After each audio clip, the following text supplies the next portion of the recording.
everyone, welcome to New Zealand Gateway. We have a very special guest with us today. We have Dr. Will from the University of Canterbury. He is the Director of Internationalization at the University of Canterbury from Christchurch. Welcome, Dr. Will. It's a pleasure to have you. Thank you. Dr. Will, if you could, let's start with your introduction first. If you could tell our viewers a bit more about yourself, and followed by University of Canterbury as well. Of course, yeah. Well, firstly, thank you very much for the warm welcome. It's lovely to be here and to be able to talk a little bit about the University of Canterbury. So firstly, to introduce myself, as was mentioned, I'm the Internationalization Director at the University of Canterbury's Business School. I'm actually a graduate of the university from many years ago, but I understand what it's like to study there as a student, but have also worked there for many years now as well. And I'm originally from Christchurch in New Zealand, where the University of Canterbury is located. So the University of Canterbury is 150 years old, second oldest university in New Zealand. We have a broad range of subjects ranging from engineering, science, business where I'm from, law, education, health, as well as arts. So it's a comprehensive university. We have around 23,000 students, including a good range of international students and many students from India who have chosen to base themselves with us. Great, that's great. So from the recent report that we have here, I think you have around 26,000, is it? I think the last I heard is 23,000. Yeah, 22,500 students enrolled at the University of Canterbury in 2025, and there are around 1,600 international students. And I'm sure these are from different countries and you have a mix of nationalities as well. Correct. I'm not sure of the exact proportion, but definitely it is a wide range of nationalities. So it's an incredibly diverse campus, but also a very diverse city and country. So close to 1/3 of the New Zealand population was born overseas. So diversity is central to who we are, and I think that's one of the benefits of studying with us. You're exposed not only to New Zealand culture, but many other cultures. So it's a great place to develop your cultural intelligence as well. That's wonderful. Yeah. That's wonderful. And I think that's what students want these days, when the purpose of studying abroad is, to get to understand people from different backgrounds, different nationalities, and to, learn good things about their culture and try and incorporate that in our lives as well. And I think just to add to that, I strongly believe that when you study overseas, the biggest benefit is not the piece of paper you get at the end of it, the certificate, it's the experience. Exactly. And part of that experience is around experiencing another culture and learning how to operate in another culture. Correct. And whether students stay in New Zealand after their graduation or come back to India, that is something that will really set them apart, because if you're competing with the domestic job market in either country, that cultural intelligence is so important and so crucial. And it's also what employers want today in such an interconnected global world. So it's a crucial part of the experience. Exactly. So talking about employability, could you tell us what opportunities does Christchurch or the Canterbury region have for international students? Sure. In terms of part-time jobs or jobs after they graduate?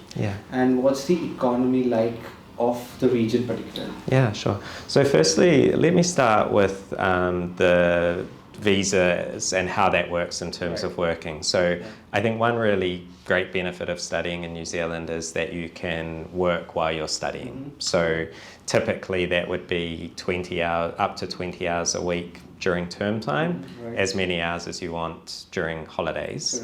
And then depending on the degree, but let's talk about a master's degree right now, where you spend 1 year in the country, you can get a 3-year open work visa. That's right. So that in itself gives you a lot of opportunities to gain work experience during and after the studies. Correct.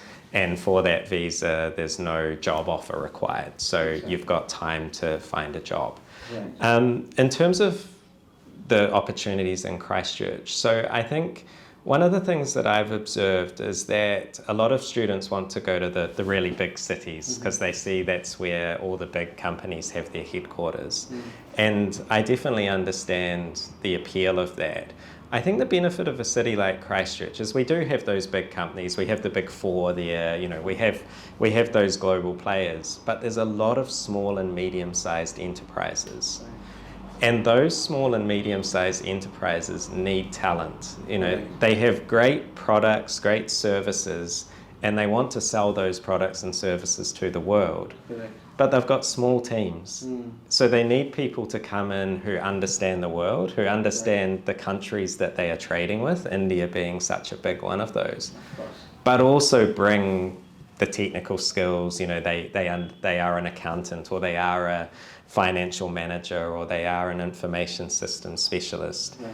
So I think there's real opportunities in that space, and we see a lot of successful stories from students who enter those types of companies. Correct. A colleague of mine who works in our team was also an international student, and she says you can choose to be a small fish in a big pond, or a big fish in a small pond. And I think that's a consideration where you're deciding where to go. Correct.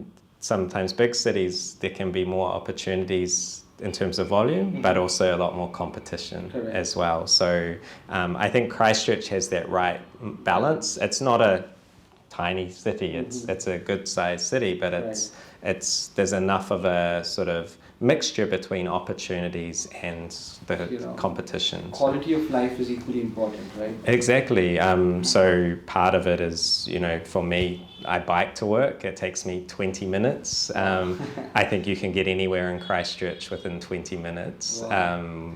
So it's a good quality of life. That's a dream for us people living in Mumbai. So, you know, reaching anywhere in 20 minutes, or even biking ourselves to work. So Yeah. I think in today's world, this is truly a privilege that you get in New Zealand. Yeah. You know, the quality of life is excellent. Nature is accessible. You know, you have beaches that are not very far. You've got the mountains, the Southern Alps, just a couple of hours drive away from Christchurch.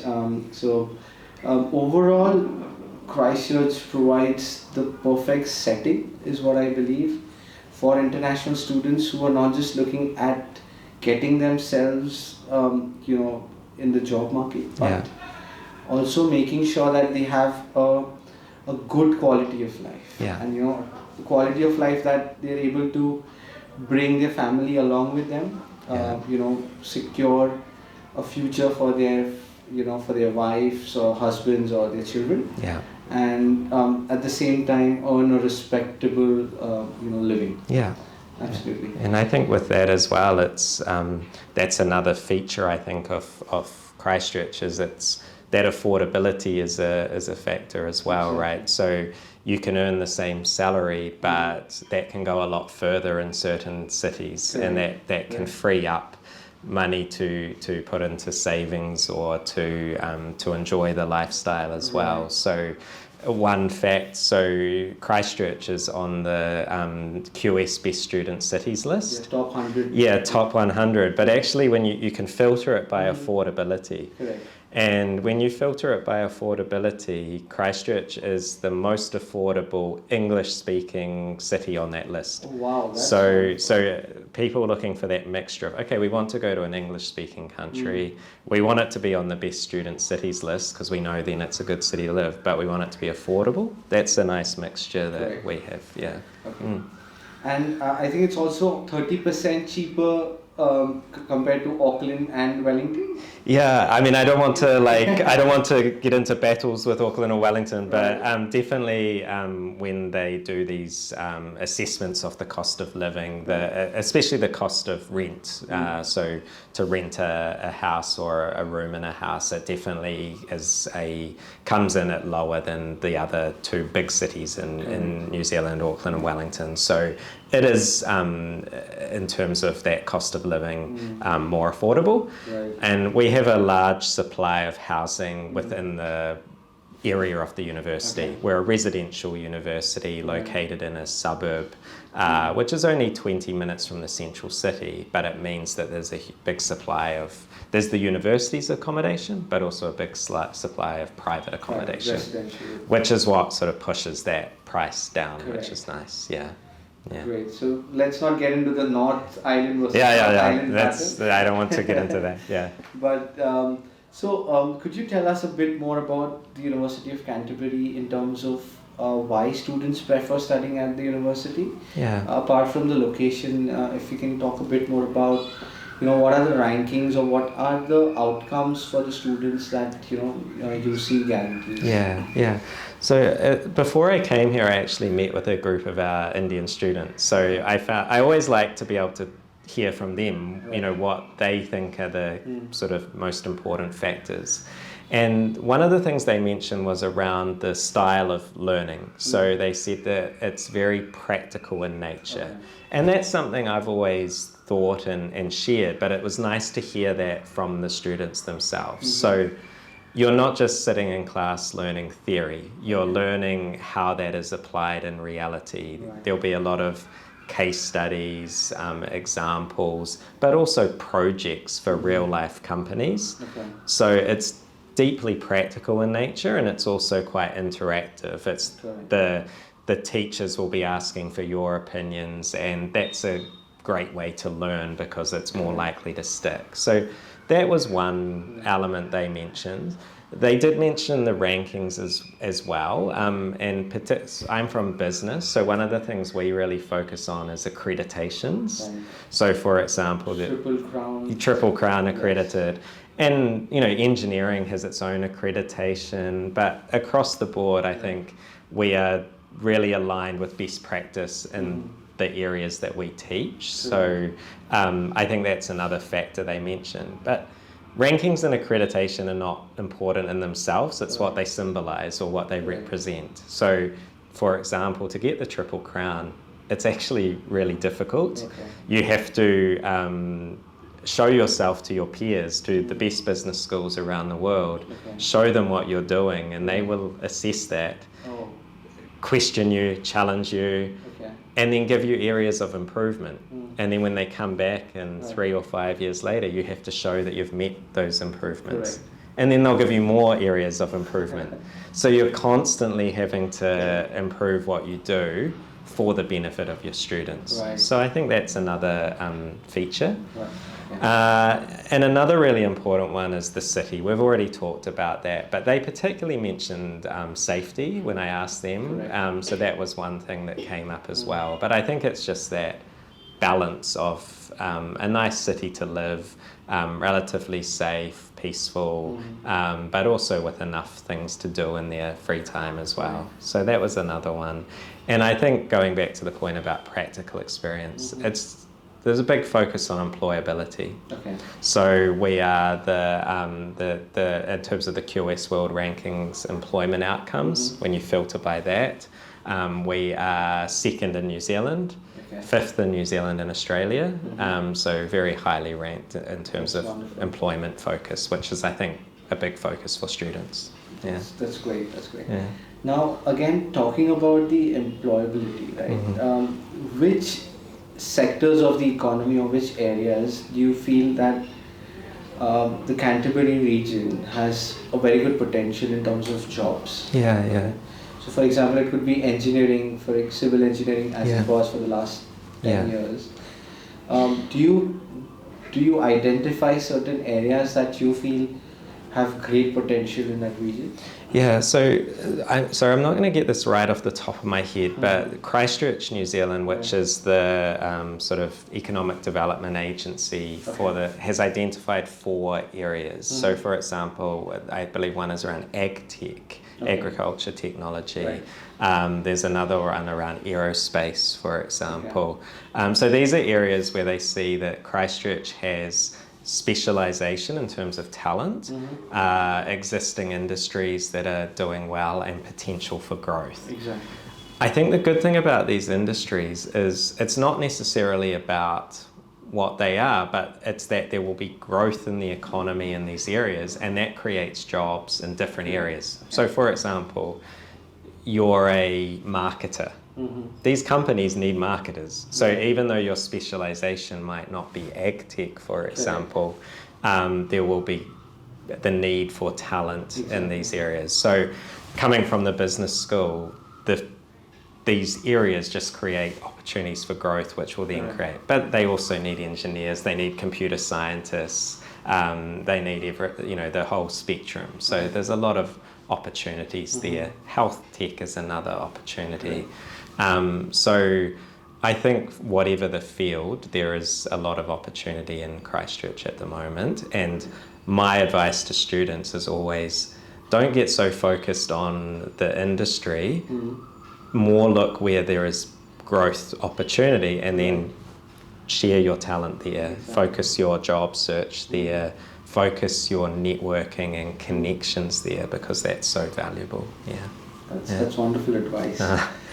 So in your opinion, do you consider that gaining the right skills is more important compared to gaining the right qualification? Definitely. I think it's really important to think about what the end goal is. So some people know they're coming back, maybe to work in their family business or whatever. Others have a fairly set plan to stay and work in New Zealand for a few years to get experience. Different countries have different focus on skills. Definitely in the New Zealand context, I think those soft skills are very valuable. So, I mean, we know today with the rise of generative AI and other technologies, it's really important to have those technical skills. But those technologies are going to make certain tasks easier. What are you going to do with the leftover time? Well, it's the human elements that are less easily replicated by technology. So leadership, communication, teamwork, critical thinking. Skills. Exactly. I think if I was a student today, that's where I would invest a lot of my time outside of the good thing is in the classroom, these skills are being built anyway. For example, we have a lot of project work where you're working in a team. Teamwork is such a good skill, especially across cultures. And collaboration as well. Collaboration, leadership, these are opportunities to develop that experience. But even outside of the classroom, that's where I would be focusing my energy, rather than just being so focused on the academic side that you graduate with a certificate and a good transcript, but no other experiences. Because when you apply for a job or go for an interview, they're going to be asking you for examples of experiences you've had. So that's really crucial, I think. Great. So, is there any one course that you'd like to highlight in particular or talk about in detail a bit, not much in detail, but a little bit more information on that course if you wish to? Sure. I think one that is, I think a really excellent qualification is our Master of Business Information Systems. Because this combines technology with business. And a lot of companies are craving this. So of course, you can go down the very technical path and do a master's degree that is, like, let's say, computer science, AI. And for some students, that's exactly the path they should do. They want to be the ones creating the technology. Other people, will be going down the management path, the business path. They want to be the ones who are leading companies or creating companies. But I think there's a really nice marriage of the two. And a lot of both small and big companies they want people who understand business but also understand technology. So for example, how can we as a business optimize technology to get the best outcomes? Or improve efficiency. To improve efficiency. So what are the systems that we use within our organization? I think this is something that probably you and I would both grapple with. Because that can be a huge difference between, barely making profit and making a good amount of profit. Or how do we utilize the amazing amount of data that is out there now, but with a business mindset? So that's what this does. It's a marriage. It gives you the core business skills, but it also gives you those core technical skills and how to use them. And you can come to it from any background. That's wonderful. So I think that's a great one. The usual career path would be a business analyst, but there are a range of options there. Yeah. Especially in this age of AI, it's important to develop technical skills as well, like you mentioned, Exactly. You just can't solely rely on your business skills, but you need a bit of technical skills as well, just to, improve your, overall profile, or, get to learn about new things that are happening in the digital world as well. I mean, I think for me, I'm sure you're the same. I'm constantly trying to upskill myself to make sure that I can make things as efficient as possible. But I really wish I had that sort of more thorough grounding. Technology's changing all the time. So, I think that's a really good one. Yeah. Great. Now, let's address the elephant in the room, the scholarships and money matters. Of course. So, what are the scholarships available for students who are looking to study at UC? What is the eligibility and what is the process like to apply for scholarships? Sure. So I'll highlight two types of scholarships. So the first, there are two quite generous scholarships that are available that are on an application basis. So there are essentially limited numbers available. They are at a higher value and students apply for them. So one is actually a New Zealand-wide scholarship, New Zealand Excellence Scholarship, right? So this is open to all universities in New Zealand and requires an application by the 30th of April. So that's one really good one. We then have within the University of Canterbury our High Achievers Scholarship. So we have a High Achievers Scholarship for India. It's valued at $10,000 for postgraduate or $5,000 for undergraduate. Again, this is an application-based scholarship with applications closing. So 5,000 for undergraduate and 10,000 for postgraduate. Correct. Yeah. And so for this, the applications close at the end of April as well. So we're getting close if anyone wants to apply. Right? So make sure you submit your UC application as soon as possible. And don't forget to apply for the scholarships as well. Yeah, there's definitely still time to get it in for semester 2. So our semester 2 starts in July, but there is still time to get, if you've got a conditional offer, there's still time to get an unconditional offer. If you haven't applied, there's still a chance to get it.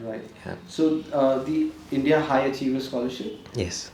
Do you require an unconditional offer to apply for that, or you can apply based on your conditional offer? You can apply based on a conditional offer as well, and it'll be assessed. To receive it, obviously you have to get to that unconditional point and enroll, but it's possible to apply even at that early stage. Yeah.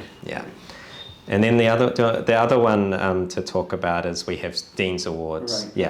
So for the business programs, but also for our Master of Applied Data Science, which is another excellent program, both have Dean's Awards. So for the Master of Applied Data Science, it's $6,200.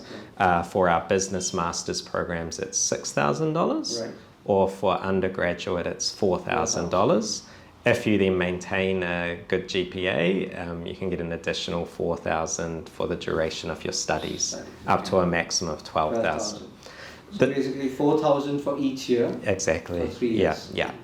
The difference between these awards and the scholarships is that you don't have to apply for them. They are processed automatically as part of the admission process. Wonderful. For our business awards, they are merit-based, but I ran the data the other day, and it was around 65% of our new international students who enrolled in semester 1 Right. had received one of these awards. Oh, So wow. even though it's merit-based, There's a really high chance that you might be awarded that scholarship. Yeah. as well. So it's definitely a good opportunity, and you don't have to apply. You will, within a week of getting your offer, you should receive your award letter. Wonderful. If you haven't, get in touch. Absolutely. And while you're here, don't forget to subscribe to our channel so that we can get these videos more often to you. And thank you, Dr. Will, for having, sharing your knowledge Pleasure. and talking a lot about Christchurch and the Canterbury region, and of course the University of Canterbury. So if you are looking to apply for University of Canterbury, or if you want to apply for any of the scholarships that we just mentioned, don't forget to get in touch with New Zealand Gateway. Our counselors will help you through the entire process of applying for your offer letter, the scholarship application, and your visa application as well. And we also have licensed immigration advisors on our team who will help you with your spouse visa applications and dependent child applications as well. And anytime, anywhere you are, we can process your application. So don't forget to contact us. And thank you, Dr. Will. Pleasure. And it's been a pleasure to have you today, and hoping to see you in the next video very soon. Yeah, thank you for having me. And as we say in New Zealand, no mai haere mai, welcome. We would love to have you, and I know from experience that you will genuinely be cared for well. There's a lot of support and a lot of focus on making sure you have the best possible experience and get the best possible outcomes. So we'd love to see you. Thank you. Great, thank you.